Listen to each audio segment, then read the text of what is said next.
Je suis ravie d'inaugurer cette série d'émissions avec vous. Cette première émission sera consacrée à la reine Nzinga d'Angola. Cette reine a vécu au XVIIe siècle.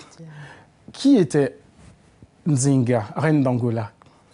Alors, Nzinga, reine d'Angola, est vraiment un personnage emblématique de l'histoire africaine parce qu'au XVIIe siècle, c'était vraiment le seul grand personnage connu en dehors du continent africain déjà à l'époque. Et je crois qu'après elle, personne, aucun homme d'État, aucun grand roi africain n'a eu une telle notoriété. Alors Nzinga était la fille, elle était d'origine royale puisque son père aussi a été un grand roi. Et à l'époque de son père, ils ont perdu une partie de leur royaume où a été créée la ville de Luanda qui a été au moment de la colonisation par les Portugais. Donc, quel était justement ce royaume? Alors, c'était le royaume de Ndongo Matamba. Et donc, il y a une partie, le Ndongo, c'était la façade maritime qui a été conquise par les Portugais et donc où a été créée la ville de Luanda. Et la résistance s'est organisée avec le frère de Nzinga, qui a pris la succession du père et qui a commencé à guerroyer contre les Portugais pour préserver son royaume. Alors, à quelle époque sommes-nous? On a mentionné tout à l'heure, on a dit que c'était le XVIIe siècle. Donc, quelles sont les années de vie et de mort de cette femme qui est devenue une héroïne de l'histoire africaine? Alors, elle est née à la fin parce qu'elle est montée sur le trône en 1624. Hein. On a quelques dates clés comme ça, quelques dates repères. En 1622, ça a eu cette éclatante rencontre avec un gouverneur portugais dont nous allons parler au cours de l'émission. Et donc, elle a dû naître à la fin des années 1500 et quelques, début 1600. Puisqu'elle était assez jeune quand elle est montée sur le trône. Par contre, elle a eu une très longue vie. Elle a eu une très longue vie puisqu'elle est morte en 1663. Comment est-elle parvenue au pouvoir? Parce que dans ce royaume, c'était les hommes qui étaient les rois. Oui, les hommes étaient les rois, mais Nzinga a eu un parcours particulier parce qu'elle a été élevée par son père qui a dû sentir en elle très tôt qu'elle avait une personnalité de combattante et de chef, une forte personnalité.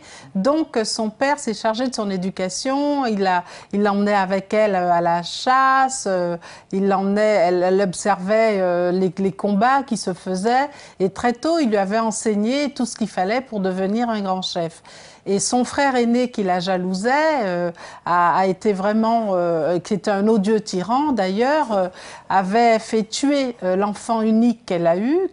Donc cet enfant avait été assassiné sur les ordres du frère. Et elle-même, on lui avait mis des fers rouges dans les parties génitales pour l'empêcher de procréer. Donc c'est une femme qui avait souffert.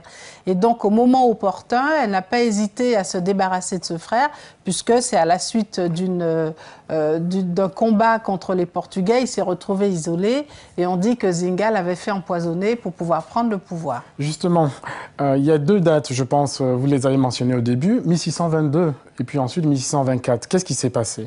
Alors en 1622, le frère est encore au pouvoir, c'est lui qui dirige le royaume de Matamba et il envoie Nzinga comme ambassadrice puisqu'elle avait quand même des qualités assez exceptionnelles. Il l'envoie à la rencontre du vice-roi du Portugal qui était gouverneur de Luanda afin de négocier un traité pour empêcher le Portugais de continuer à rogner sur le royaume angolais. On va y revenir. Justement, cela veut dire que le Portugal est déjà présent sur le sol, sur les côtes de ce royaume d'Angola. De ce royaume d'Angola. Quand sont-ils venus les Portugais et que font-ils là? Nous sommes au XVIIe siècle. Oui, nous sommes au XVIIe siècle. Alors déjà, vers 1575, le roi du Portugal avait, à l'époque, les explorateurs obtenaient des espèces de décrets royaux qui leur permettaient de s'installer au nom du roi sur les terres qu'ils découvraient. Donc si le bateau s'arrêtait quelque part, ils arrivaient, ils voyaient que c'était des régions où il y avait de l'agriculture, il y avait des richesses, ils se disent, bon tiens, je vais m'installer là, et ça devenait devient une terre de mon pays, en faisant fi des populations africaines qui existaient déjà et qui les accueillaient souvent d'ailleurs avec beaucoup d'hospitalité et qui du jour au lendemain voyaient débarquer des troupes armées pour s'emparer de ces terres. Et donc le Portugal cherche à conquérir ces terres aussi cherche autre chose pour ces colonies du Nouveau Monde. Bien sûr, parce que déjà l'Angola est un pays très riche, hein, donc j'ai dit une agriculture développée, du commerce, de l'artisanat, des pierres précieuses, des diamants dans la rivière Kwanza qui charriait des pierres et beaucoup d'or.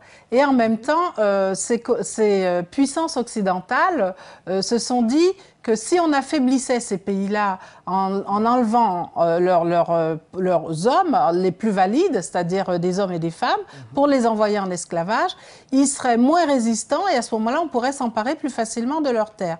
Donc c'est ce qui a été fait et Luanda était devenue une plateforme du commerce négrier vers le Brésil notamment. D'accord. Et donc c'est dans ce contexte que Nzinga devient reine d'Angola, de ce royaume de... Exactement. Donc, elle devient reine du Matamba, hein, puisque ce qui reste de l'ancien grand royaume de ses pères. Et à ce moment-là, elle va se battre bec et ongle pour protéger et préserver l'intégrité de son territoire contre les avancées portugaises. Et c'est vraiment, c'est une femme extraordinairement habile et on se rendra compte tout au long de son règne par ce quoi elle va passer pour essayer de lutter pied à pied contre les Portugais. Justement, dans le livre que vous avez écrit, Reine d'Afrique et héroïne de la diaspora noire, chez Sepia en 2004, et qui vient d'être réédité. Dans ce livre, dans le portrait que vous consacrez à la reine Nzinga d'Angola, vous citez un certain nombre de ses traits, son habileté politique, son sens de la stratégie militaire. Quelles vont donc être les grandes actions qu'elle va mener sous son règne ? Et on sait qu'elle va résister à l'envahisseur portugais, mais va-t-elle y parvenir? Déjà, la première fois, le premier contact avec les Portugais va être tellement marquant que ça va faire le tour des grandes cours d'Europe. Nzinga doit être reçue. Elle arrive dans un grand salon avec toutes les personnalités autour.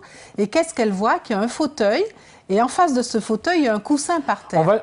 Alors, je vais vous montrer peut-être l'image. Et donc, elle, tout de suite, elle se sent vexée et elle estime qu'on n'a pas le droit, qu'elle n'est pas le sujet de ces gens et qu'il n'y a aucune raison que le vice-roi soit assis dans un fauteuil et elle soit par terre. Alors, elle se retourne vers une de ses servantes qui a compris tout de suite, qui vient se mettre à genoux devant elle. Elle s'assoit sur le dos de cette servante et pendant toute la durée de l'entretien, elle reste comme ça alors que toute l'Assemblée est offusquée, comment elle a osé faire ça. Et elle dit, l'ambassadrice d'un grand roi mérite de la considération. Et donc, c'était une leçon qu'elle a voulu leur donner. C'est déjà le premier acte de Nzinga. D'accord. Et donc, avec cette situation-là, elle va résister à l'envahisseur portugais. Il va y avoir des guerres pendant plusieurs décennies, une trentaine d'années. Oui, pendant une trentaine d'années, donc elle va mener ses troupes au combat. Et en plus, elle enverra des espions à Luanda pour observer les mouvements de troupes, savoir quand de nouvelles armes et de nouvelles troupes arrivaient du Portugal, afin de préparer ses troupes. Elle envoyait aussi des militaires espions qui voyaient comment les soldats portugais s'entraînaient, afin qu'elle adapte sa façon de combattre aux Portugais. Et dernière chose, enfin, tous les royaumes alentours, elle a essayé de les organiser dans la résistance pour faire un front commun.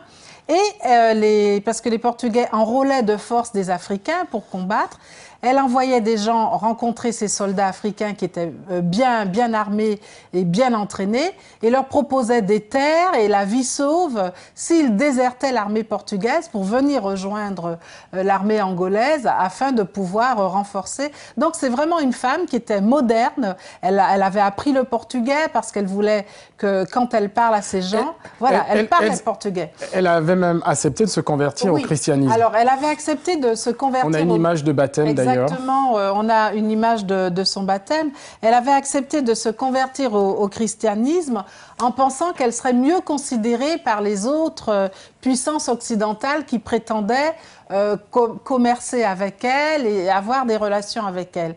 Mais quand elle s'est rendue compte que les Occidentaux considéraient des Noirs comme des inférieurs, elle a rejeté le christianisme, elle a repris sa religion animiste et bien après, à la fin de ses jours, elle est revenue encore au christianisme.